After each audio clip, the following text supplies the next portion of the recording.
thought your quietness meant defeat. They thought your withdrawal meant weakness. They thought when you stopped fighting back, stopped defending yourself, stopped showing up to their games, that you had surrendered. But silence isn't surrender. Silence is strategy. Silence is the sound of someone taking notes. You stopped talking because you realized words were wasted on people who only listened to respond, never to understand. You stopped explaining because you learned that people who are committed to misunderstanding, you will twist every truth into ammunition. You stopped defending yourself because you recognized that your energy was too valuable to spend on people who had already made up their minds. So you went quiet, not because you had nothing to say, but because you had everything to see. And what you saw, what you witnessed in that silence, that was the real education they never intended to give you. You watched them, really watched them, not with anger, not with bitterness, but with the cold, calculated precision of someone studying a system they were about to exit.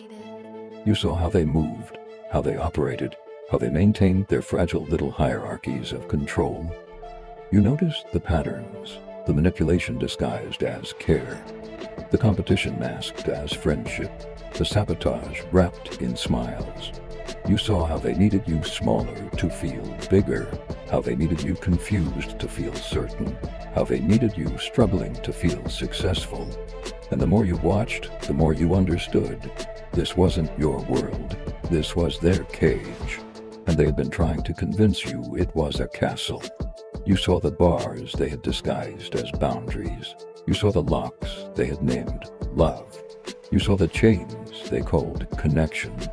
And in that moment of clarity, something inside you shifted, not broke, shifted. You realized you weren't losing yourself. You were finding yourself beneath all the versions they had tried to build. They thought you were falling apart, but you were actually deconstructing. Piece by piece, layer by layer, you were removing every identity they had assigned to you, every role they had forced you into, every mask they had convinced you to wear. The good friend who never said no, the reliable one who always showed up, the understanding soul who absorbed everyone's chaos without complaint, the peacekeeper who sacrificed their own needs to keep everyone comfortable. You started taking off those costumes, not dramatically, not with announcements or explanations, just quietly. One day you stopped answering calls that only came when they needed something.